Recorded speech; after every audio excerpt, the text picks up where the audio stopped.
இந்த மாதிரி ஆயுதம் உள்ள கொண்டு போக கூடாதுங்க. யோ, ஜெயிக்கிற கட்சியோட சின்னையா உமுறையா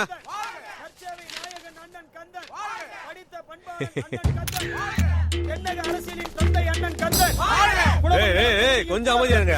நாமினேஷன் தாக்கல் பண்ணிட்டீங்க. எம்எல்ஏனா மக்களுக்கு என்ன செய்ய போறீங்க? பாருங்க, நான் செயல்படக்கூடியவன். எனக்கு இந்த மைக்க பிடிச்சி வளவலன்னு எல்லாம் பேச தெரியாது. இந்த ஏழைகளின் பங்காளன். ஏழை பங்காளன் சொல்றீங்க, உங்க சொத்து மதிப்பு எவ்வளவு காமிச்சிருக்கீங்க? என்னுடைய சொத்து மதிப்புன்னு பாத்தீங்கன்னா எனக்கு இருக்கிறது ஒரு சின்ன வீடு. என்னுடைய பேங்க் பேலன்ஸ் 4199 ரூபாய் 50 பைசா. இந்த மத்திய கூட்டுறவு வங்கியில 1,10,450 ரூபாய் கடன் இருக்கு. நான் எவ்வளவு கஷ்டப்பட்டு இந்த எம்எல்ஏ சீட்டை வாங்கியிருக்கேன்னு தெரியுங்களா உங்களுக்கு? அப்படிப்பட்ட நான் எம்எல்ஏ ஆனா இந்த மக்களுக்காக எவ்வளவு போராடுவேன்னு நீங்க யோசிச்சு பாருங்க. எனக்கு இந்த கோட்டு சூட்டு போட்டவங்க எல்லாம் பார்த்தா அறவே பிடிக்காது. இந்த மாதிரி அரகுற ஆடையோட இருக்கவங்கள பார்த்தா தான் எனக்கு ரொம்ப பிடிக்கும். இந்த மாதிரி மக்களுக்காக நான் தொடர்ந்து பாட்டு பாடுவேன், இல்ல பாடுபடுவேன்.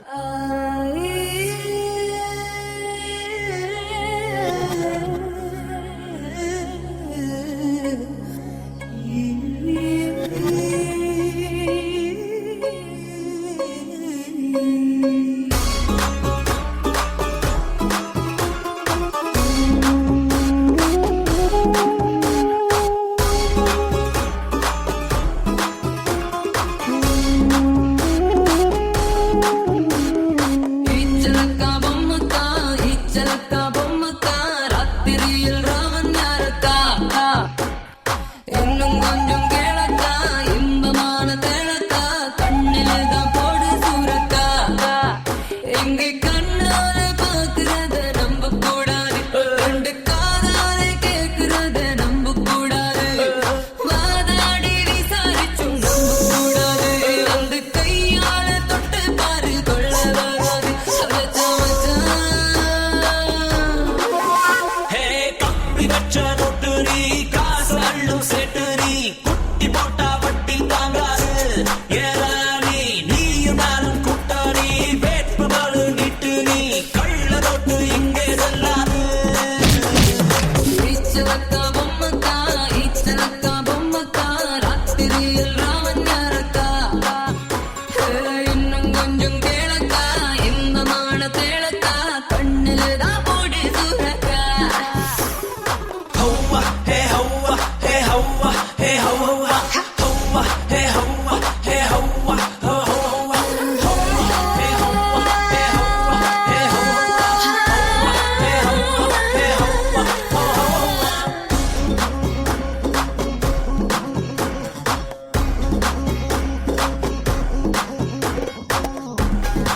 ராத்திரியில்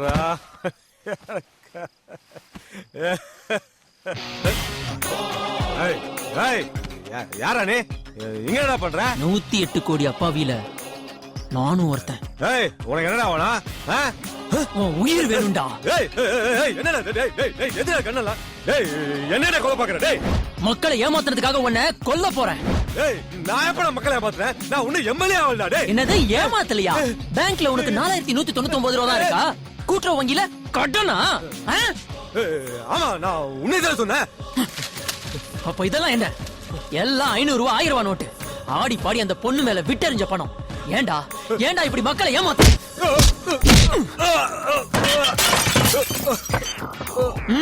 என்ன விட்டு சுட்ட சொல்லு. உன்னை பத்தியும் உன்னோட சொத்து மதிப்பை பத்தியும் சொல்லு. சொல்றா. நான் எல்லாமே சொல்லிடுறேன். எனக்கு 50 கோடி ரூபாய் சொத்து இருக்கு. சொந்தமா 10 பங்களா இருக்கு. ஊட்டியில 4-5 எஸ்டேட் இருக்கு. வீட்டுல 500 சவர நகை இருக்கு. அரசியல்வாதிங்க எல்லாரும் எவ்வளவுதான் சொத்து இருந்தாலும் எலெக்ஷன் டைம்ல இப்படி தப்பான கருதான் சொல்லுவாங்க. அதைத்தான் நானும் செஞ்சேன். அது தப்பா? 1000 கோடி ரூபாய் வச்சுக்கிற திமுகத்தெல்லாம் விட்டுட்டு வெறும் 50 கோடி ரூபாய் வச்சுக்கிற என்ன மாதிரி ஐநமீரை போய் வேட்டாடி நினைக்கிறீங்க? இதெல்லாம் நியாயமா? என்ன சுட்டாத, என்ன விட்டு, தயவு செய்து விட்டு.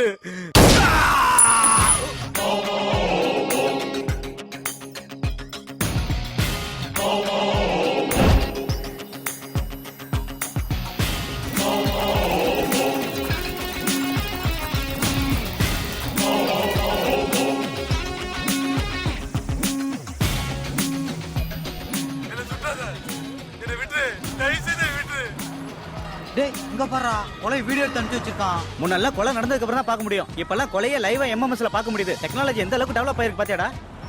இருக்கிற தலைவர் எல்லாம் பார்த்தா இது வேற புது தலைவலி. இந்த அரசியல்வாதிங்க நமக்கு ஆப்பு வைக்கிறதுக்கு முன்னாடி அந்த கொலைக்காரனை கண்டுபிடிச்சாகணும். என்ன?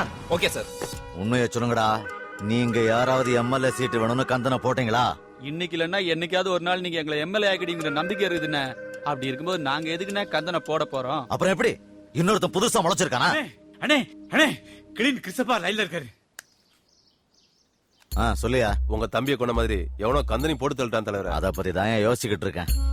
வேற எவனாவது உருப்படியானவனா பார்த்து குலமங்கலம் தொகுதியில நிப்பாட்டிடுவோம். சரிங்க தலைவர. நான் சொன்ன மாதிரி அந்த 25 கோடி பணத்தை ஒபாமா கிட்ட வாங்கிக்க. வர்றப்ப பில்லனை பார்த்து ஒரு 2 மூட்டை வெங்காயம் இப்படி வாங்கிட்டு வந்துரு. அடி செருப்பால தீவிரவாதி நினைப்பு. Sir sir good morning sir. ஏண்டா இந்த உருப்படாத பேச்செல்லாம் நிறுத்த மாட்டீங்களாடா? நல்லா பரீட்சை எழுதி ஒரு 80 மார்க் வாங்கினா தான் என்ன? 100 மார்க் வாங்குவேன் சார். யாரு நீ? ஜோக் அடிக்காத சார். நீங்க மட்டும் ஜோக் அடிக்கல, நான் உங்களை பார்த்து ஜோக் அடிக்க கூடாதா? ஐயோ உன்னை திருத்தவே முடியாது போல இருக்க. சார் ரயில்ல கடைசி பெட்டியா இருந்தாலும் இன்ஜின் எவ்வளவு வேகம் போகுது அதே வேகத்துக்கு தான் சார் பெட்டியும் வரும். நாங்களும் நல்லா படிச்சு பெரிய ஆளா வருவோம். இது ஜோக் இல்ல சார், சீரியஸ். குளமங்கலம் தொகுதியில் வேட்புமனு தாக்கல் செய்திருந்த வேட்பாளர் கந்தன் கொலை செய்யப்பட்டதை அடுத்து பொதுமக்கள் என்ன சொல்கிறார்கள் என்று பார்க்கலாம். கண்டுபிடிக்கணுங்க. இவங்க எவ்வளவு சொத்து இருக்குன்னு கண்டுபிடிக்கணும். மாசம் 4000 ரூபாய் சம்பாத்தியம் பண்றதுக்கு நாக்கு தள்ளி போகுது. இவங்களுக்கு எல்லாம் எங்க இருந்து வருதுடா இவ்வளவு பணம்? இந்த மாதிரி போய் கணக்கு கட்டுறங்க எல்லாருமே இப்போ அழகணும் சார்.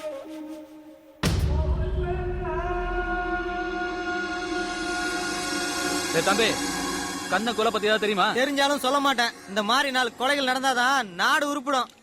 நீதான் பண்ணியா? சொல்லு பாரதி. நாயர் கொஞ்சம் சாம்பார் ஊத்துங்க. போற போக்க பார்த்தா நாடு என்ன ஆகுனே தெரியல தம்பி. சொல்லு பாரதி. நாயர் கெட்டி சட்னி வைங்க. கெட்டி சட்னி சூப்பர் நாயர்.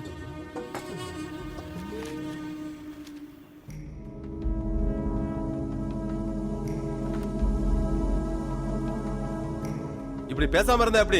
முதலமைச்சர் ஐயாக்கு நடந்தது எல்லாம் நல்லா தெரியும். செத்து போன கந்த எங்க கட்சியோட கேண்டிடேட். கொலை நடந்து 2 நாளாச்சு. இன்னும் யார் பண்ணா என்ன விவரங்கிறது தெரியல. கலெக்டர் ஜெகதீஷ் பேசாம இருந்தா எப்படி? அவர் கேள்விக்கு பதில் சொல்லுங்க. ப்ராசஸ்ல இருக்கு சார். கொலை பண்ணவன் எந்த ஒரு எவிடன்ஸும் விட்டுட்டு போல சார்.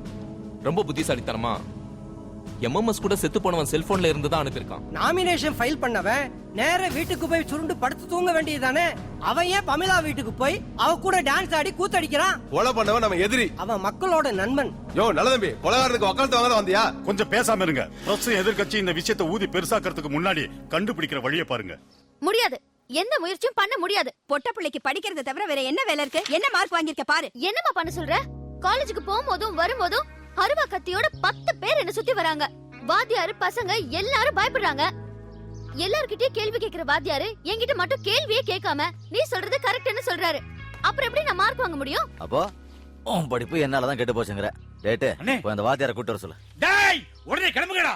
அண்ணன் பாப்பாவோட வாத்தியார போட்டு வர சொல்லாரு. டேய் கூட்டு வர சொன்னா போட்டு வர சொன்னாருங்கிற. அண்ணே காது கொஞ்சம் ஸ்லிப் ஆயிட்டு. இப்போ உன் கழுத்து ஸ்லிப் ஆக போகுது. இப்படி இருந்தா எந்த வாத்தியாரும் பயந்துகிட்டு வர மாட்டாங்க. நமக்கு பயப்படாதவனா? அப்ப பிரம்மா எவனையாவது புதுசா செஞ்சு அனுப்புனா தான். நமக்கெல்லாம் பயப்படாத ஒருத்தர் இருக்கானே. அண்ணே அன்னைக்கு அந்த புலி அது இது. அவன் புலின்னு சொன்னது என்னதானே? ஆமாண்டி, இப்ப அந்த விளக்கம் ரொம்ப அவசியம்.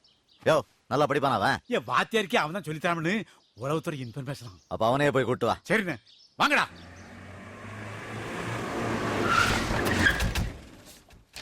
இந்த எங்கயா அவன்?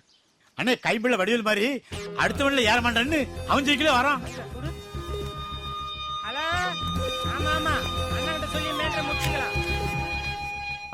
வா தம்பி.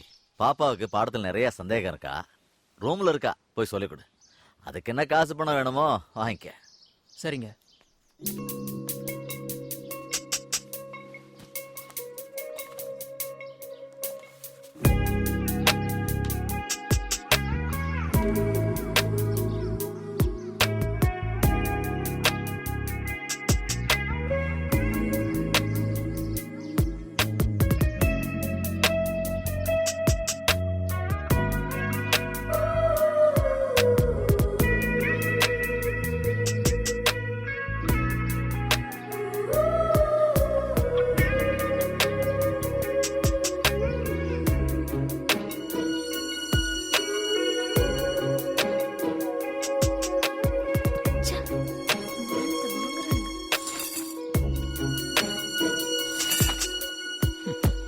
சாரி பாரதி.